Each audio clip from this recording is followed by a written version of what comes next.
Paz do Senhor, pessoal. Como vocês estão? Eu espero que todos estejam bem, assim como a família de vocês.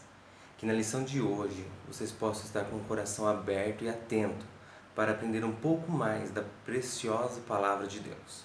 Nossa lição de hoje tem por título Amós, Política e Justiça Social no Mundo Bíblico.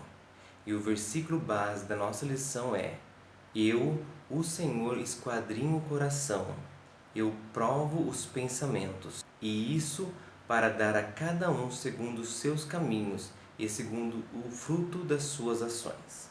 Jeremias, capítulo 17, versículo 10.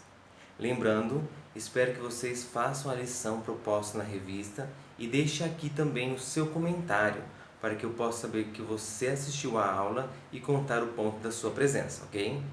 Para iniciarmos a nossa aula, vamos observar os objetivos da nossa lição. Primeiro, explicar as desigualdades sociais, evidenciar a justiça de Deus sobre o pecador, conscientizar que Deus vocaciona pessoas. Bom, antes de iniciarmos mais a fundo a nossa lição e os diversos ensinos que o livro de Amós tem para nós, gostaria que vocês assistissem uma parte desse vídeo que irei postar aqui. E na descrição eu deixo o link para que vocês possam assistir ele na íntegra. Um dos principais problemas do Brasil é a imensa desigualdade de renda e patrimônio. Enquanto a imensa maioria da população brasileira tem uma renda baixa e paga muitos impostos, os super ricos concentram a maior parte da riqueza e quase não são tributados. E num cenário de crise econômica e falta de emprego, a pressão aumenta ainda mais sobre os mais pobres. A gente levantou alguns números que revelam bem as desigualdades brasileiras. Hoje, o 1% mais rico do país ganha 72 vezes mais do que os 50% mais pobres. Essa concentração de renda só é menor que a do Catar, pequenino e rico país na Península Árabe. Entre 2016 e 2017, a metade mais pobre da população teve uma queda de 1,6% em seus rendimentos, enquanto os 10% mais ricos tiveram um aumento de 2%. A renda média total da metade mais pobre do Brasil em 2017 foi de R$ 787, enquanto que os dos 10% mais ricos chegou a quase 10 mil. Entre negros e brancos, as desigualdades de renda são ainda mais acentuadas. Em 2016, pessoas negras ganhavam 57% dos rendimentos médios dos brancos. Em 2017, caiu para 53%. A diferença salarial entre mulheres e homens também aumentou entre 2016 e 2017. Elas ganhavam 72% dos rendimentos dos homens em 2016, passando para 70% no ano seguinte. Não surpreende, portanto, que a proporção de pobres no Brasil tenha voltado aos mesmos níveis de 2012. Diante desse parâmetro geral da situação de desigualdade econômica em nosso país, vamos entrar na lição e ver como nós, Igreja do Senhor, podemos e devemos nos posicionar e de que forma devemos agir na sociedade diante disso. A justiça é uma palavra bem difundida em nossos dias, mas muitos não praticam como deveriam. Na presente lição, analisaremos a justiça de Deus sobre as pessoas que são arbitrárias com o próximo. O profeta Amós clama contra os atos injustos cometidos pelos israelitas, pois de onde se esperava o cumprimento da lei, sobrava corrupção e desigualdade. Então, percebemos que Deus condena veementemente as injustiças sociais, principalmente no meio do seu povo.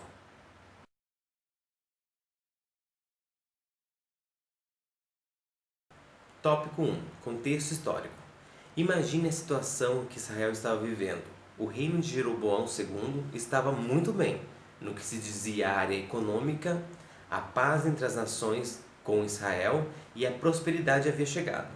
Porém, Israel parecia muito bem, mas olhando de longe, sem encontrar as diversas rachaduras que havia naquele país. A lição vem nos dizer ainda sobre a imensa opressão que os ricos faziam sobre os pobres. A injustiça social predominava, além do paganismo. A vida do povo está totalmente arruinada, todas as esferas da sociedade estavam contaminadas com o pecado e com a injustiça. Os que tinham mais oprimiam os que tinham pouco. Juízes eram corruptos e recebiam propinas para defender os ricos, a fim de fazer dos pobres seus escravos. Devido a essa desigualdade social, esses cidadãos que eram menos favorecidos acabavam devendo aos ricos, que os levavam para os tribunais a fim de receber a sua dívida. E no caso de não terem condições, de quitarem essas dívidas, esses deviam pagar com trabalho escravo. A área pública não ficava atrás. Havia muitos privilégios e manipulações dos ricos e fazia com que aquele que tinha mais, que era mais abastados, usasse recursos para rebaixar ainda mais aqueles que nada possuíam. A vida religiosa havia virado um caos. Eles faziam coisas terríveis, por exemplo, corrompiam os nazireus, dando-lhes bebidas fortes, e compravam os profetas, para que estes proclamassem apenas os seus interesses, aquilo que era do interesse do reino humano. Eles adoravam deuses falsos e se esqueceram do Deus verdadeiro. E bem nesse contexto que Deus chama Amós. Amós era nativo de Tecoa, uma cidade a cerca de 20 quilômetros dos limites do deserto de Judá, a sudeste de Belém. Também era homem de família humilde, era um pastor de ovelhas e cultivador de figos. Aproximadamente em 760 a.C., Amós deixou sua vida tranquila no campo, anunciar e denunciar as injustiças e erros do povo durante o reinado de Jeroboão II. Neste momento, Amós foi convocado por Deus para lembrar o povo da sua lei, da retribuição da sua justiça e para chamar o povo para o arrependimento. Amós foi contemporâneo do rei Uzias e dos profetas Isaías e Oséias. Diante dessa chamada tão incomum, também aprendemos muito, que Deus chama aquele que Ele quer, não aquele que é bom diante da vista dos homens. No meio de uma sociedade tão corrompida e materialista, Deus escolhe chamar um homem humilde para levar e fazer dele profeta no meio do seu povo. Quantas vezes nós não questionamos quando Deus quer nos usar, mostrando a Ele tantas outras boas opções das quais Ele poderia se utilizar, nos rebaixando e querendo fugir do chamado e do propósito de Deus para nossas vidas. Deus usa as coisas vis deste mundo para confundir as grandes. É a própria palavra de Deus que nos diz. Deus age e trabalha de formas das quais nós não entendemos. Como diz, milagre não se explica, a gente vive. Por isso mesmo, nós vivendo em uma sociedade muito parecida com a que Amós vivia, e por muitas vezes acharmos que não somos capacitados o bastante para efetuar aquilo que Deus requer de nós, nós precisamos se posicionar, assim como o profeta da nossa lição, para cumprir o nosso chamado sem olhar as retaliações e o quão furioso o inimigo pode ficar. Não podemos olhar para os problemas, adversidades, barreiras e obstáculos e nos acovardar, parar e não prosseguir com a nossa caminhada. Todas essas coisas não podem deter o agir de Deus e o trabalhar do Deus que nós servimos. Isso me fez pensar em dois personagens bíblicos que foram chamados para uma grande missão, mas por olhar as suas limitações, eles quiseram fugir e desistir daquilo que Deus havia proposto a eles. Mas recebendo uma palavra de ânimo, assim como você, meu caro adolescente, ou meu irmão, minha irmã que está assistindo, eles se levantaram e confiaram suas vidas e seu ministério nas mãos do Deus Todo-Poderoso e vivenciaram o sobrenatural. E viveram experiências incríveis e deixaram para nós um legado, deixaram para nós um exemplo com suas vidas. Eles foram Moisés e Jeremias. Conhecidos, não é? Moisés achava-se duro de palavras e sem a habilidade de liderar ou de falar com o faraó para que libertasse o povo de Israel do Egito. Veja o que Deus falou para ele.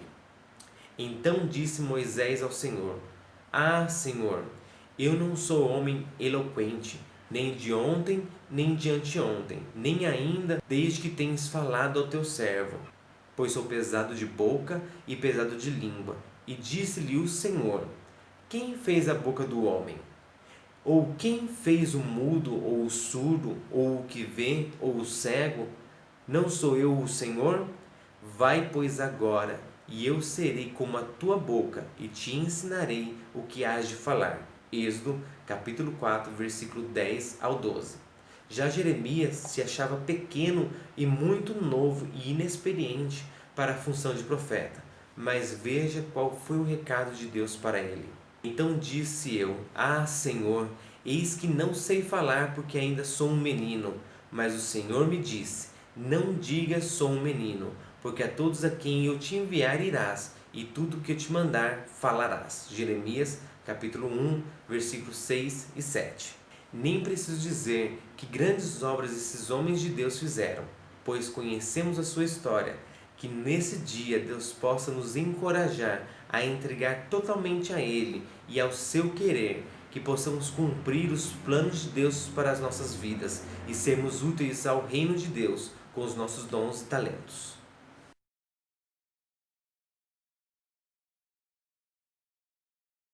Tópico 2. Estrutura do livro. Agora vamos aprofundar um pouco mais no livro de Amós, que está dividido em 3 grandes blocos de mensagens, que são: primeiro, os pecados cometidos por Israel e as nações circunvizinhas com suas respectivas punições, que estão em Amós 1 e 2. Segundo, as causas e consequências das injustiças cometidas por Israel, que está em Amós 3, 4, 5 e 6. E terceiro, o tratamento de Deus dado a Israel, revelado em visões proféticas, que está em Amós 7, 8 e 9.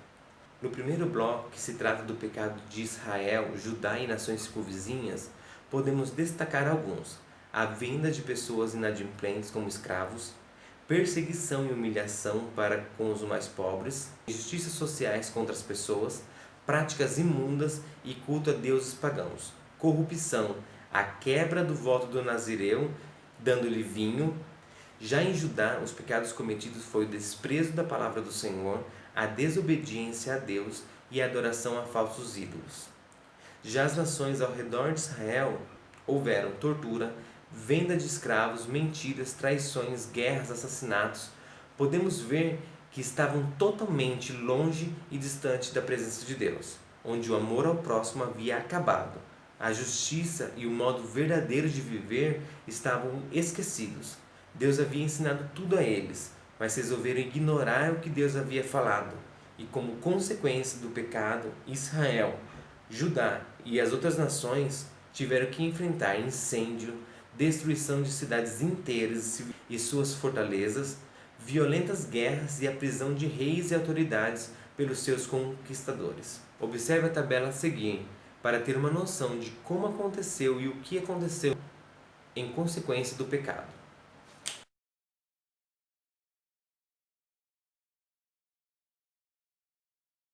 Apesar de todo esse sofrimento, Israel está mergulhado em más práticas e pecados e infelizmente não se arrependeram. E mesmo vendo o pecado do seu povo, e como nós podemos conferir se lemos o livro de Amós, e enumerar cada uma deles, Deus chama o povo para um arrependimento, para um tempo de arrependimento, isso é, mudança de prática e de modo de agir. Deus estava chamando o povo para que novamente vivesse segundo os seus princípios, viessem a seguir a Ele, andar em seu caminho, fazendo o que é bom e amando o que é certo. No entanto, devido à rebeldia do povo, Deus, que é fiel e justo, cumpriu com o que havia dito através do profeta. Deus falou com o profeta Amós através de visões.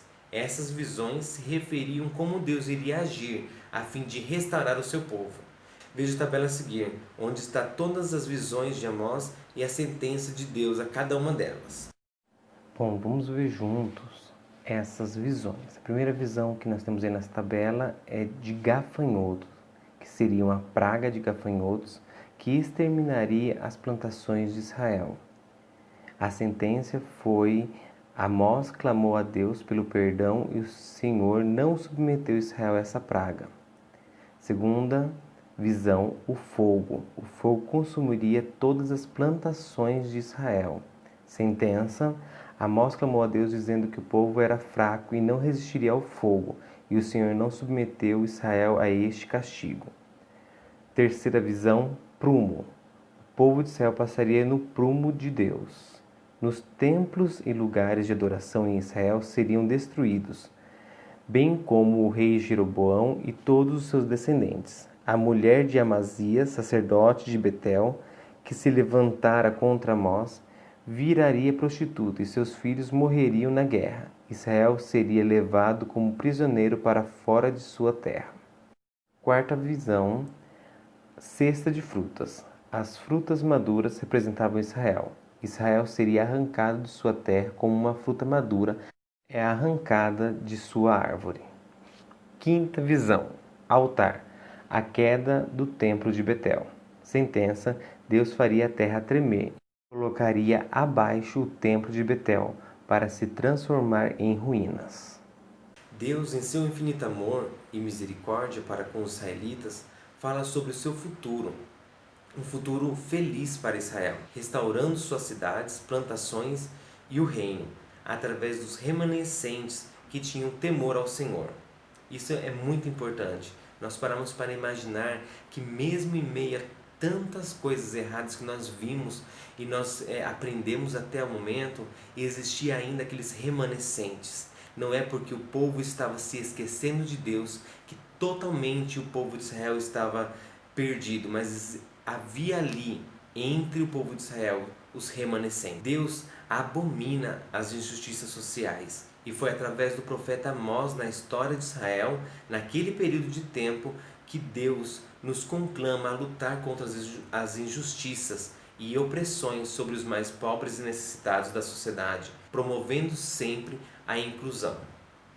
Nós vivemos numa sociedade em que se fala muito sobre a aceitação do próximo, fala-se muito sobre a diversidade, mas efetivamente a desigualdade ela continua presente na nossa sociedade e nós como igreja precisamos levantar um posicionamento, ter um posicionamento diferenciado diante disso. Infelizmente entre o povo de Deus existe isso, mas nós que estamos recebendo essa aula, essa ministração da parte de Deus, nós precisamos levantar como uma voz, como uma voz que vai clamar pela justiça, vai clamar pela igualdade, pela inclusão, que nós possamos fazer de uma igreja que abraça. E isso é muito necessário falar. Quando nós falamos de uma igreja que abraça, uma igreja inclusiva, nós não estamos falando em corromper os princípios bíblicos. Infelizmente, muitas pessoas se utilizam dessa fala para introduzir o mundo e o pecado dentro da igreja. Eu não estou falando isso. Eu estou falando sobre o amor ao próximo.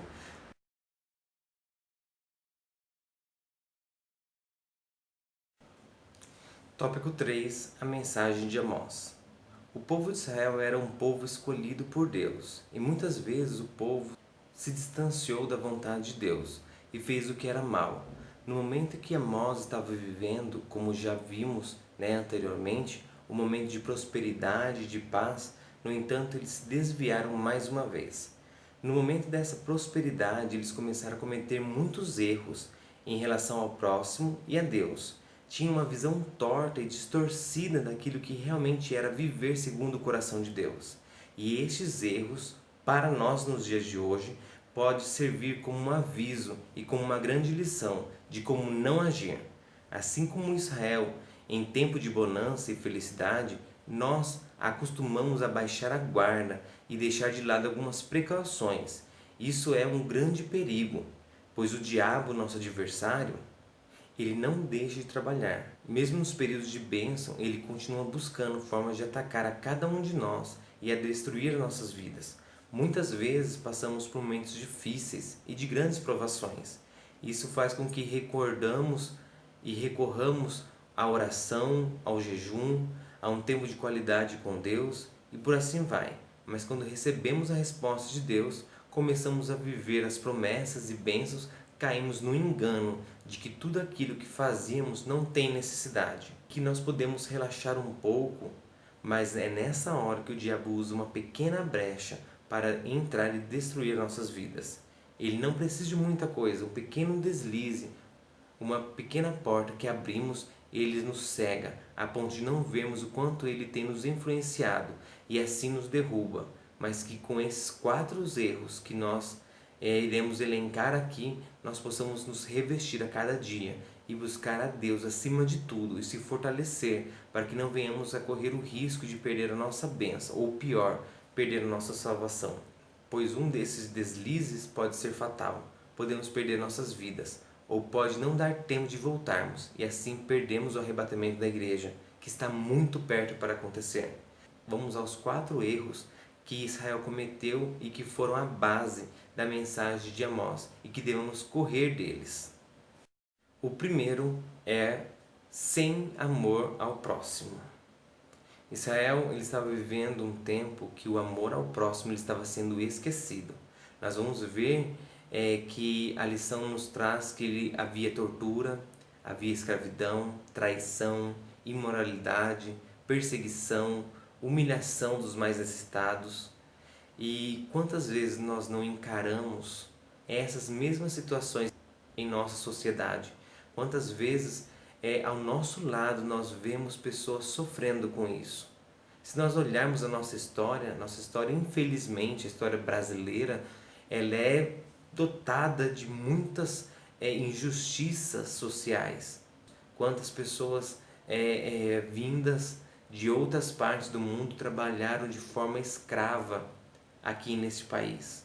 E Deus, ele é muito incisivo nisso. Ele não aprova a escravidão, ele não aprova esse tipo de atitudes que denigrem a imagem do próximo. Outro ponto aqui que fala sobre a tortura, né? Quando nós falamos sobre a tortura na época de Amós, era tortura física, né? Era aquelas punições físicas. E hoje talvez nós pensamos, não, mas isso não existe. Infelizmente ainda existem muitas torturas físicas, muitas pessoas que sofrem torturas físicas. Quanta violência doméstica não está sendo retratada nesses tempos que nós estamos vivendo. Nesse tempo de pandemia, onde as pessoas precisam ficar mais tempo em casa, quanta violência contra a mulher nós temos visto. Mas a tortura ela não é apenas física, ela também pode ser psicológica. Quantas pessoas são torturadas psicologicamente através de bullying, através de brincadeiras de mau gosto, através de palavras, né? Quantas pessoas não ouvem palavras de maldição todos os dias do seu marido, de sua esposa, de seu pai, de sua mãe, de seus filhos? Quantas pessoas não são torturadas psicologicamente? A traição, infelizmente, ela se tornou comum e presente em nossa sociedade, né? A imoralidade, quantas pessoas voltadas para obras e atos imorais, né? Perseguindo e humilhando os mais necessitados. Mas nós como igreja precisamos levar o amor ao próximo, nós precisamos pregar mais incisivamente o amor, esse tratar o outro como eu quero ser tratado.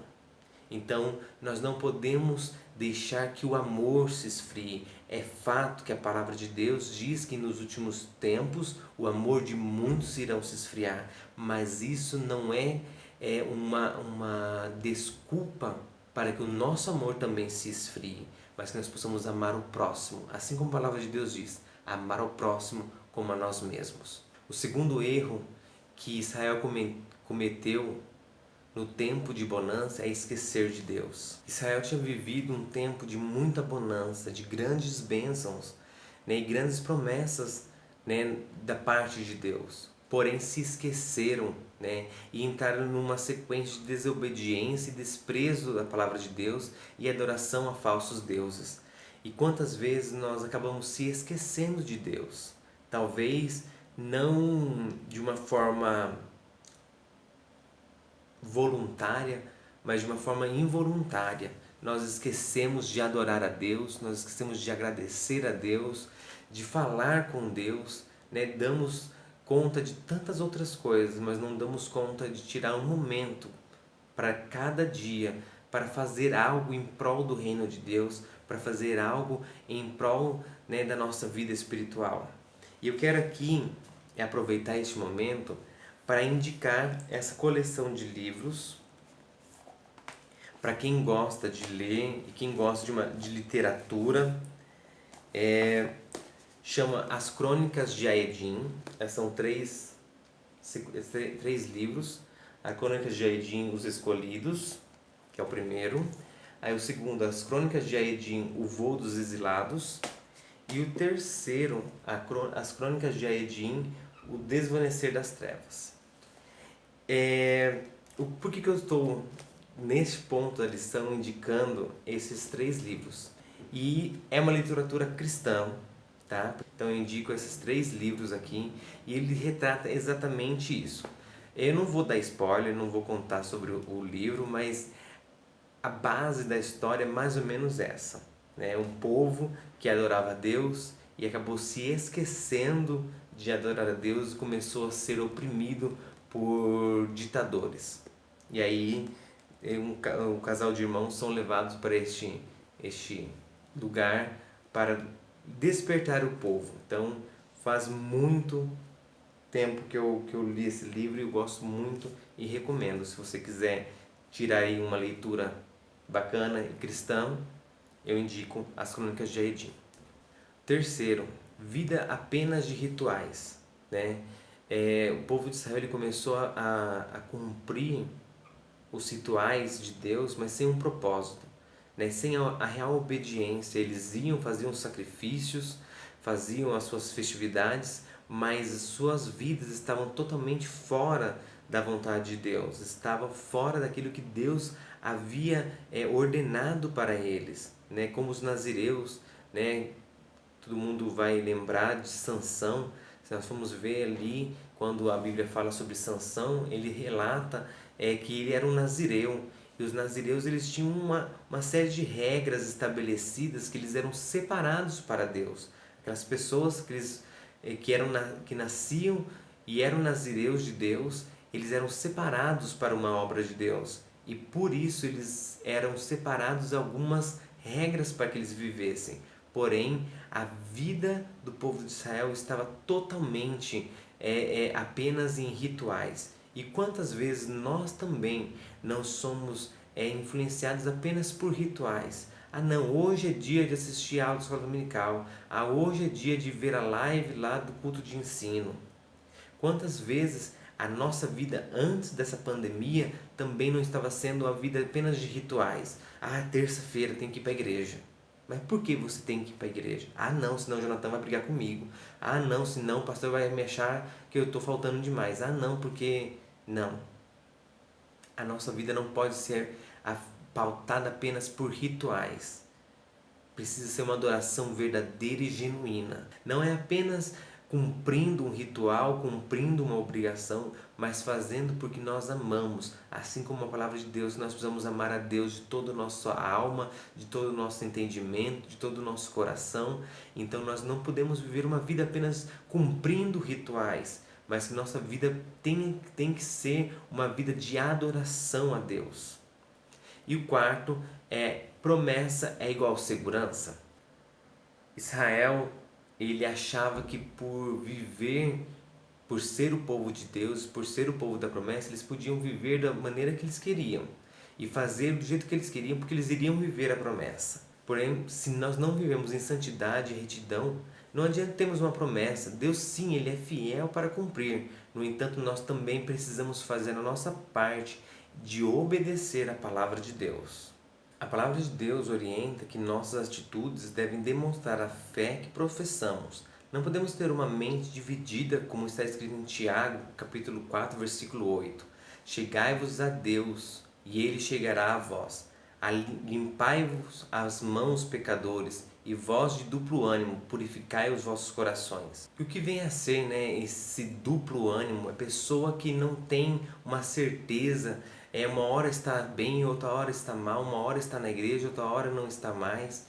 Essas pessoas precisam tomar uma posição, um direcionamento correto e saber que se eles estão na casa de Deus, estão servindo a Deus, elas precisam viver realmente isso. Então, esse duplo ânimo, pessoa que está uma hora na igreja, uma hora no mundo, uma hora está cantando música cristã, outra hora está cantando música do mundo. Então, vive aí nessa dualidade. Mas antes, nosso proceder deve ser reto, não importando onde ou com quem estejamos. Devemos honrar o Senhor em todo o tempo.